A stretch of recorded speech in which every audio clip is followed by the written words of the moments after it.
People always do that. Did you hear that? Britney Spears. Oh my God. No, it's not Britney. It's not funny. But I mean, it does beg the question, what has gone wrong with young Hollywood? Honest to God, what is the problem?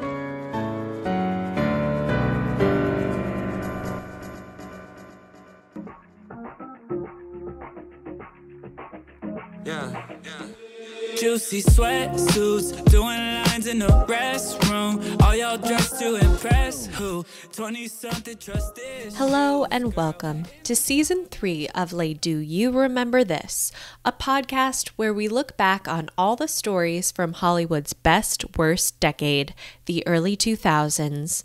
A time in history when America found out that with a trust fund, a sex tape, and a dream, you too could become a star. As always, I'm your host, Dara Lane.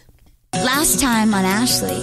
In part 1 of Ashley, A League of Her Own, we discussed her early life, and I spent a lot of time comparing her and Jessica to Dottie and Kit from A League of Their Own, a movie I'm just blanketly assuming everyone has seen. Listen, I've seen the numbers, and my core demo for this podcast are women between the ages of 24 and 35, and if you're in that group, your favorite childhood movies are Titanic and Spice World. But there's a good chance that A League of Their Own is in your top 10. Anyway, let's pick up where we left off, at around the midway point of Season 1 of The Ashley Simpson Show. Got stains on my t-shirt and I'm the biggest flirt. If you want my autobiography, baby, just ask me. In episode 6, Ashley is about to sing in her first live show ever. I don't remember this from when I watched the show the first time it aired, but this is wild to me. It makes me wonder if Ashley really had long-time aspirations to become a singer, or if this was something she decided she'd try on because Jessica was doing it. Either way, I cannot believe that her father and manager, Joe Simpson, let this happen. Performing on stage with a live band isn't completely intuitive. For one, you have your ears in, which are the little earplug things that you see singers wearing when they perform. The music is fed into these things, and from what I've heard, they take some getting used to. I don't understand why Joe wasn't making Ashley do smaller, maybe acoustic performances once he decided that his second daughter was going to become a part of the Simpson dynasty.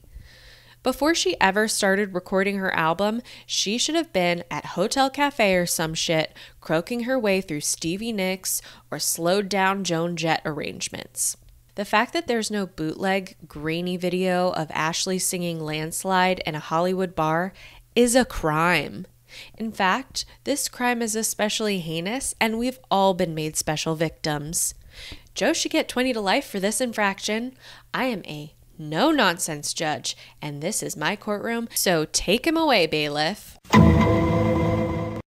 Listen, I get that maybe he wanted to have some big reveal of Ashley and her music, but letting her get on stage cold like that didn't do her any favors in the long run. Leading up to the show, we see Ashley getting her glam done by Ken Paves, Jessica's hairstylist at the time. Her mother is there, and for some reason, despite having lived in LA for years at this point, they both decide to leave to go to her sound check in the middle of rush hour traffic. So we're just like trying so hard to get there, and then we get on the wrong street. It's fine. You have plenty of time. You'll be fine. The only reason I'm like nervous, because I don't think I've ever done this all the way through. We got so lost before I got to sound check. I mean, we were like up in the hills, and we went the wrong way. Uh-oh, cul-de-sac. Wrong way. And we were like doing all these turns. We were like, oh my gosh, just get us to the bottom of the hill. Oh, Ashley, this is fun. Going to your first show, we get lost. Then I was running really late, and it was like 5 o'clock, and the traffic was bad. I'm sure your dad is wondering where the hell we are.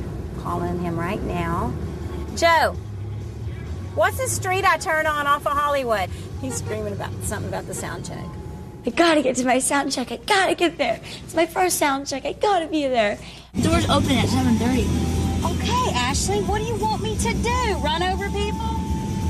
I'm doing the best I can. Not my fault. I'm so nervous. Stop freaking yourself out, huh? I know. I wish I was there for my sound check. Really. You want to get out and walk? Then walk. It's 2 blocks up. Ashley, don't do this to me. What do you want me to do? Nothing. You think it's my fault? No, not at all. At all. But I'm just saying it sucks because I really wanted to be there for the sound check. Yeah? Well, you may miss it. I can't. That's horrible. I can't miss it. I've never done a show. I can't miss a sound check. I've never had a sound check. I've never had an in-ear in my ear. I can't think of anything more important than making it to your sound check on time when you have never sung on stage your entire life. Finally, she gets there and she's rightfully nervous, and we see even more of how dire it is that she's so inexperienced. I'd never worked with in-ears. I'd never, had a band. I'd never done anything like that. I was under a little bit of stress. I can't hear myself. Is that bad? At that point, I didn't know what I was doing. I couldn't hear anything. It was awful. I don't know. It was kind of a bad feeling. It's going to be okay. It's going to be fine. You got to get it set right. You've already sung the song. It's not like you can't. You just have to do it. You have to gut it up and go. The sound is not good. It's rich when it's up, but when you pull away, You're singing with your mic out. Thin. You got to pull it up here. Almost like eat it. Anytime you pull confidence away, that's when you sing. So if you're on with confidence, the rest is going to go. That sound check was not very good. In all honesty, I was extremely scared. But despite everything stacked against her, the performance isn't half bad, I think. When they show the performance, I'm pretty sure they don't use her live vocals and instead seem to play just the recorded tracks from her album. Now, despite being the Honorable Darlene, I will not pass judgment as to whether this is because she sounded bad. If they didn't use her live vocals, it very well could have been because the sound in the venue just wasn't good enough. However, Ashley herself is not confident about her performance at all. She needs constant reassurance from people that she did a good job, and this is a common issue that carries throughout the series. It was really cool. Hey, you! You're a star! I hit flat so many times. Oh, baby, you're a star. You tore it up. It just popped out of my head. You won. Come on, man. That's known as winning. I messed up when to start long. I couldn't hear it. I was like, Doesn't matter. Who cares? It worked. This crowd loved you. This is the first time you've ever been on stage. First time you've ever sung on any stage in your entire life, and you tore it up. What do you want? There is nobody in this room tonight that doesn't know you're for real. Ashley does deserve a lot of credit for her stage presence during the concert. I think she can credit a lot of that to her dance background, because though she's not really dancing, you can see how connected she is to her body. After the show, she's visited by Nick Lachey and Jessica, who came directly from getting LASIK eye surgery and looks like an escaped member of the Three Blind Mice. She looks ridiculous in her goggles, and it's the kind of comedic move that makes her a contender for our generation's Lucille Ball. Sorry, Deborah Messing, you're gonna have to start bringing more to the table. She's right here. Oh my God! I was crying the whole time, and I'm like, oh my God, is that bad? Should I not be crying? Ashley, you just performed your ass off. It was so cute. You had so much personality and wiggle. Her compliments were amazing, and I just felt really good. I felt like I had achieved something, and I was proud of myself. And her boyfriend, fellow musician Ryan Cabrera, has this to say. You know I retired as a musician? Why? Because of you. Did I make you mad? You make me mad, no. You made me rethink myself as an artist. Throughout the 2 seasons, Ryan exhibits some other slightly odd or jealous behavior that doesn't feel very boyfriend-like, but we can probably assume that this wasn't much of a real relationship anyway. Joe is also Ryan's manager, and the whole thing feels very orchestrated.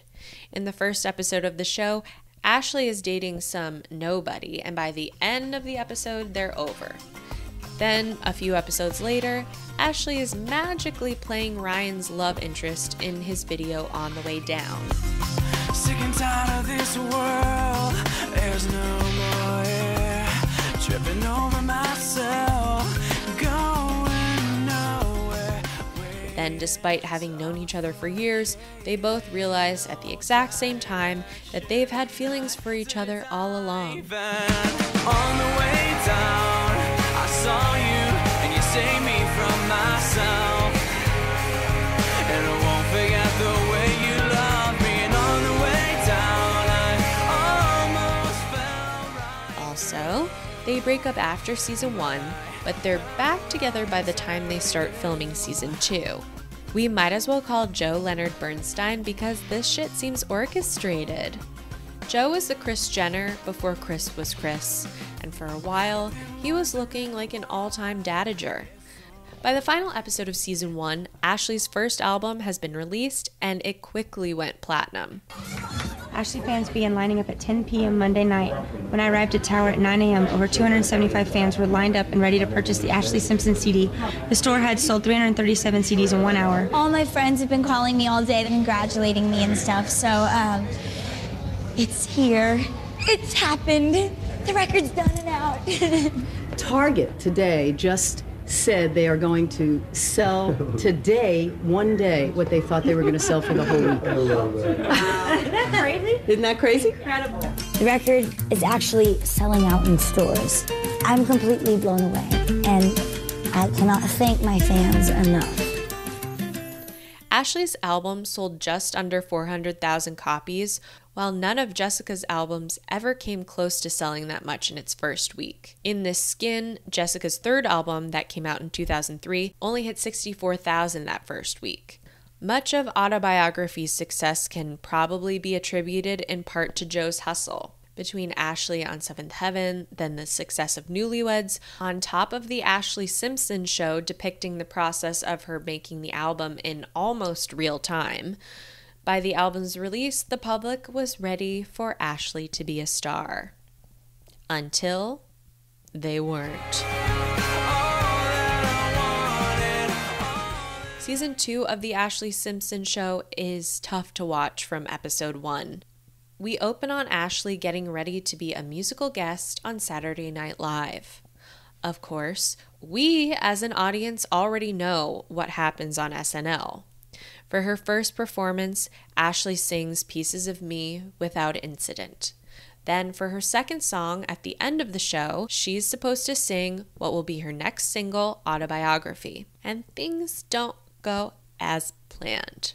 As the tale goes, Ashley, with her vocal cords singed by acid reflux, can't sing well enough to do the songs live, so she and her team decide to use a backtrack. Her drummer is in charge of playing the backtrack. Instead of hearing Autobiography, the audience hears Pieces of Me begin to play again. There's a few bars of the intro. Everyone, including Ashley, freezes.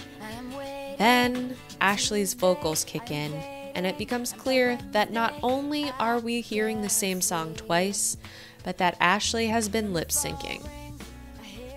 Again, everyone freezes, until Ashley calls upon her extensive dance training and does a little jig. It is hard to watch. What's almost as hard to watch is that 2-part premiere episode where we follow Ashley in the days and moments leading up to the event. It's so weird watching everything that happens when the audience knows the outcome and this version of Ashley does not. It's like watching someone knowing they're about to go to the gallows, but they don't. It's like early 2000s of Mice and Men, and Ashley is Lenny, and Star Magazine is about to blow her brains out. Everything Ashley says and does holds a completely different weight than if the SNL performance went off without incident. Here's one example of Ashley talking about singing Autobiography. Did they ever find out, like, what songs I'm doing? Yeah, Auto and Pieces. Auto and Pieces. I got Auto. Like, good. I'm glad. I really wanted to do Auto. Oh, you're good at it. Then there's this conversation she has with her friends in the back of a car. You guys, I am truly fascinated by the concept of Saturday Night Live. Like, it's a show. It is so famous. It's like such a landmark in people's careers. No, I think the whole concept is really cool. What a fun show to be on. Yeah. Like, that is a dream job, to be doing skits on Saturday Night Live. Totally. When I'm 40, that is what I want to be doing. That's entertainment. But the thing about it is, you know, you never know when, like, your time is, like, up, yeah. Or, like, whenever, you know what I mean? With a job, like a normal job, you have it forever, you know, as long as you want it. The first part seems maybe a little like it's set up so the audience knows what a big deal this SNL performance is. But the second part feels very ominous. Then we watch Ashley do her SNL rehearsal the night before. Everything goes smoothly. She sounds good. That sounded? Yeah, sounded awesome. I warmed up, went out there, rehearsed my 2 songs, and I thought it went great. I felt really happy about it. I felt like my voice was on. I was like, yes, like that went really good. It's going to be a good thing. It's crazy hearing her just 24 hours before the performance, sounding normal without any worry that her voice might not hold up.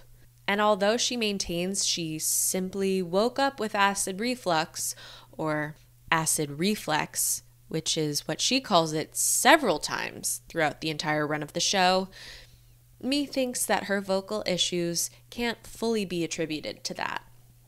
As we see on the show, after her rehearsal on Friday night, Ashley and her entourage go to Tao for dinner.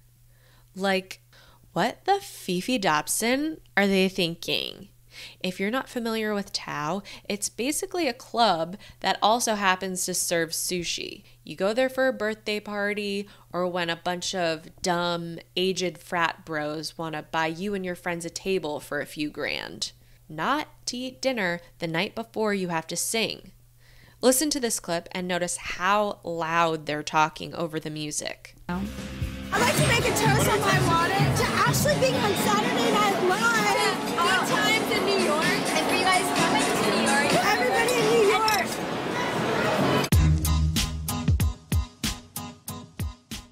No singer should be shouting like that the night before a huge performance, especially not one like Ashley, who has issues with losing her voice. Also, she probably stayed out late. She probably had alcohol. Alcohol being acidic and not good for someone with acid reflux. Meanwhile, in episode 6 of the first season, we see her ears, nose, and throat doctor telling her what she needs to do to keep her acid reflux at bay. I'm going to the voice doctor today for my checkup to make sure my voice is doing better. Hey, Dad, it's me. I'm on my way. It's been a week since I last went, so I really do hope that everything is okay with my voice. I had Taco Bell really late last night. Taco Bell is definitely not recommended by the doctor. I have a show in like 2 days. Hopefully it is okay because I have to perform and I don't want to ruin my voice. Hopefully I don't get any bad news. Hi there, how are you? Hi, Doctor, how are you? Ashley, you know what the big question is? How is your voice? It's feeling better. Your vocal cords looked really angry when I saw them. Yeah. They were swollen. They've been chronically burnt. Usually, in somebody your age, this acid reflux isn't a problem. Right. But for you, it is. Dr. Sugarman gave me this like certain diet of like way that I basically had to change my life because of the acid reflux. When we look at a normal nose. Right. Then the next morning, Ashley and her friends get up looking a little worse for the wear. Ashley instantly is having issues with her voice, but doesn't really take any steps to fix it. As she says in the episode, she, quote, didn't think it was a big deal. So she and her friends go on business as usual and they order room service. They get a huge breakfast and Ashley is seen going absolutely ham on it. Like literally, she eats so much bacon. And eating a lot of anything will hurt your acid reflux because your tum-tum is working overtime to digest. She's also drinking juice, acidic. Instead of an herbal tea or hot lemon water, she's drinking hot cocoa. That's acidic. She's eating pineapple, acidic. Her and her friends are chatting away instead of letting her rest. At this point, Ashley doesn't do a thing to salvage her voice. It's tough to watch because you want to just shake her and put her in a steamy bathroom and tell her to shut up until 11:30 p.m. But the train keeps careening towards the station. Then finally, it happens. So we called a doctor onto the set for Saturday Night Live. I was talking to him and he told me that I was going to ruin my vocal cords if I tried to sing on them as swollen as they were. Everybody's conclusion was that I sang to a backing track. On a Monday, the vocal track comes up for pieces of me. But we had already played pieces of me. I didn't know what to do. Like inside, I was like, oh my gosh, like this is live. I was humiliated and so embarrassed, and I couldn't believe that this was actually happening. There was definitely people freaking out, Saturday Night Live people, just, people in the room. Just everybody didn't really know what to do, and you know that everybody's freaked out. When Ashley woke up Sunday morning, all hell had broken loose. I woke up the next day not knowing that Saturday Night Live was going to be as big of a deal as it was. I woke up knowing that it was going to be a big deal, but not that it was going to be on repeat on every news station over and over again. I've worked so hard for what I have, and because of one silly moment, it might be over. And that's scary. And her career was nearly over because of the incident. She was able to move forward, but now people were looking for reasons to hate her. Had this not happened, who knows where she'd be at this point. Instead, the incident has followed her in some capacity ever since. Here's her being asked about it on Watch What Happens Live. Ashley, Jeannie W. wants to know, who do you think was responsible for the SNL technical malfunction? Oh, me completely. What happened there was I had a vocal problem. I had two nodes beating against each other, and I woke up and I had no voice. And then I should have said, no, I will not go on. I will not do this. And would you do Despite me just laying out everything that happened the day before and the day of the performance, I think Ashley only carries a small bit of blame for this. She's not a trained singer. That is very clear. Unlike Jessica, she wasn't performing live her whole life in some capacity. Ashley never even did musical theater or anything like that. And now, to circle this back to me, I did musical theater growing up. I took voice lessons for many years. That's where you learn how to take care of your voice. That's where you learn how to sing correctly so you don't get nodes. Sure, she definitely should have done a better job listening to her doctor's recommendations for avoiding acid reflux. And yeah, it seems like common sense that you shouldn't be talking loud at a club because you might blow out your voice. But she's 20 with really no experience in this at all, so I don't think she fully realized the damage she was doing. I give Ashley 30% of the blame. Then there's the drummer. Now, I know a lot of people think that when it first happened, Ashley and Joe were trying to blame this guy and that it wasn't fair, but I think he does deserve to have a lot of this on his shoulders. Her bandmates had way more live performance experience than she did. He was in charge of changing the track. After he presses play, he should have realized after a couple beats that it was the wrong song. Had he turned it off and switched songs before her voice cut in, the situation would have been weird, people would ask what happened, and they would maybe suspect that she was attempting to lip sync, but no one would be able to say for sure. Instead, he just lets it ride. I give him 35% of the blame. I also give Joe Simpson 35% of the blame. They get equal blame here because the drummer was directly responsible in the moment, but I give Joe the indirect blame for just thinking about Ashley as the paycheck and the machine, and not Ashley the person or the musician. Had she been more experienced of a singer, I don't think she would have been so careless with her voice. And if she had more onstage experience, I think she would have been able to do a better job salvaging the moment instead of making it even worse for herself by doing a goddamn jig. Am I an Ashley Simpson apologist? Sure. But I'm allowed because none of my heroes are rapists, as of the publishing of this podcast. Hopefully we don't learn something very untoward about Carol Burnett in the next week, because I'll have to eat my chapeau. But I think I'm allowed to give Ashley a pass, especially because honestly, even if I thought it was 100% her fault, I really don't think it should have been a big deal regardless. People lip sync all the time. They especially lip sync during live televised performances because the sound can be unreliable. In the second part of the two-part episode, Ashley is experiencing the fallout of the incident, and fellow singer Gretchen Wilson offers her support. I just wanted to come over and say hey to you. And, Nice to meet you. This is Ronnie. Hi. Good. I had never met Gretchen Wilson before. I love her music. I think she's extremely talented. She came in just to say, screw them all. Some people really are you know, they sit at home and think that everything is live. I know. People just don't. Mine definitely is gonna be though. Ashley Simpson live. Good luck with everything, and I hope all your dreams come true. I appreciate it. Same here. You're so sweet. It's nice to meet you. After the incident, Ashley tries to do damage control while still going on with all her scheduled performances. Her next live performance being the Orange Bowl, which goes tragically. Ashley is determined to sing live in this huge stadium, and a lot can go wrong in a place like that. The performance is a disaster. She sounds awful, and the whole crowd boos the entire time. It's devastating.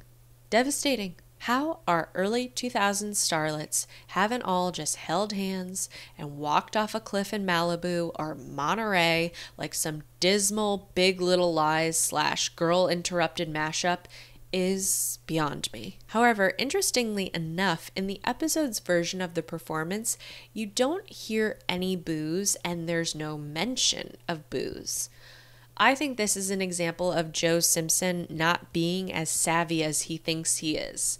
He obviously thought the right move here was to pretend like none of this was a big deal. They don't let you see that this whole thing was probably heartbreaking for Ashley. If we were allowed to see that side of things, it would have made for better TV, and I think it would have made people feel a lot more sympathetic towards her. Instead, the narrative was that this girl who can't sing, who's only famous because of her sister, is a liar and a faker, and she doesn't even care that much about it. Ashley finished out the rest of the season of her show, and it's not renewed for a third season. The next year in 2005, she releases another album called I Am Me. She's back to her blonde hair. She's stripped down. It's not as good as Autobiography because Autobiography is a once-in-a-lifetime classique, but it's still great. The opening track is Boyfriend, a song she wrote for Lindsay Lohan about how she didn't steal Wilmer Valderrama from her because she dated him first. Ladies, I'd rather you jump off a cliff in Monterey than fight over Wilmer Valderrama. Flip it and reverse it. I'd rather you throw Wilmer Valderrama off a cliff than fight over him. The other single on the album is LOVE. It's a great album, but it doesn't debut to the same fanfare as her first album. She also does another SNL performance that nobody ever talks about. I couldn't even find it on YouTube. At this point, though, Ashley's career isn't over. She is considered a complete joke and fraud by many, but she still has an audience. So much so that she still has the cachet to shoot a cover story for Marie Claire magazine that's to be published in 2006. Her story is all about self-love and not changing for other people. And it doesn't just passively mention that stuff, it lays it on thick. And just in time for the magazine to hit newsstands, Ashley starts traipsing about with a completely new nose. First, she plays it off coy and doesn't admit to anything outright, but it's obvious. Again, people go ballistic, as if every famous person you've ever seen in your life hasn't gotten a nose job. Listen, people, noses are tricky business. It's hard to get one of those right. Remember, no one is ugly, just poor. Plastic surgery is a person's own damn business. And how can you blame her anyway? She was scrutinized over everything in the public eye, including her looks. Things only get worse from there. With the SNL incident, Ashley kept a lot of her fans, but I think a lot of young women felt betrayed by her preaching self-acceptance while she didn't take her own advice, and instead used her money to fix what she didn't like about her face. Something that most people reading that magazine didn't have the means to do for themselves. Meanwhile, things weren't any better for Jessica. The Simpson empire was quickly nose diving. In 2005, Jessica and Nick Lachey announced their separation. After the divorce is finalized, Jessica starts dating Dallas Cowboys quarterback Tony Romo. Tony starts playing poorly, and Cowboys fans, of course, blame Jessica, calling her Yoko Romo. Her acting and singing career decline until suddenly she's predominantly known for her shoe and clothing line. Which, I mean, don't cry for her, Argentina. Hawking her wares at Macy's has made Jessica a very rich woman. Pretty soon, Ashley meets Pete Wentz, a member of the band Fall Out Boy. She's 21, and by the time they end up engaged in 2008, she's 23 and he's 28. That year, Ashley releases her final album, Bittersweet World. Another fun one, but it doesn't come close to selling what Autobiography did, clocking in at 47,000 sales its first week. Ashley is set to go on tour with the album, but cancels all 12 dates after announcing she's pregnant. Then from there, she all but fades into relative obscurity for years. She had some tabloid moments, like when in 2009, she drunkenly freaked out at Michelle Trachtenberg, who once dated Pete, saying to her, quote, "I hope you know, the whole time you were dating Pete, I was fucking him." The best part about this is that Ashley's reps didn't dispute this at all and just said it was a misunderstanding. The two had a child together, Bronx Mowgli, which feels like a name you shouldn't give your child if both his parents are white. Like, it's not completely egregious, but it's not great. Then in 2011, they split up. Once the tabloids forgot about that gossip, Ashley really went back into the shadows.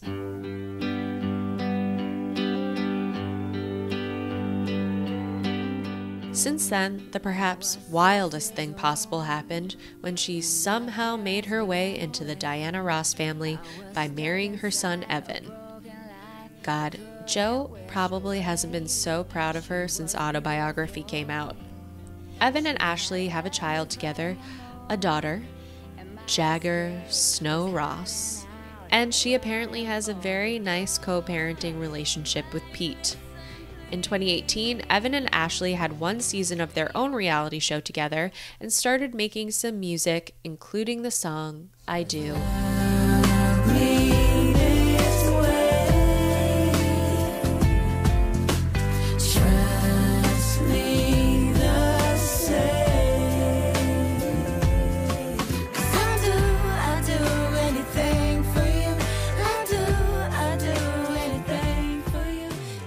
It's cute.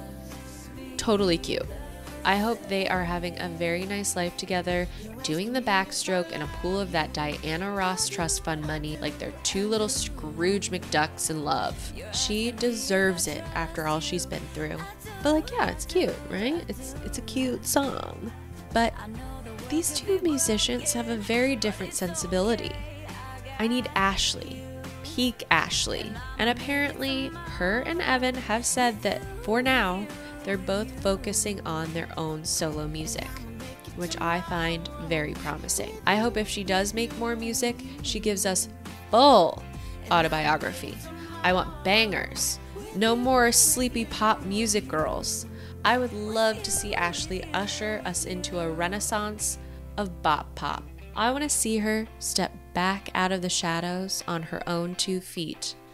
I believe in our punk rock prom queen and think if she gets one more crack at it, she'll win the World Series. And this time, she won't need her sister Jessica's coattails to do it.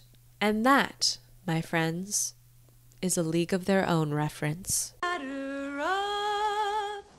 Hear that call, the time has come for one and all to play ball. Lay Do You Remember This is researched, written, narrated, and edited by me, Dara Lane. If you haven't already, please subscribe on iTunes or Spotify and leave a rating and review.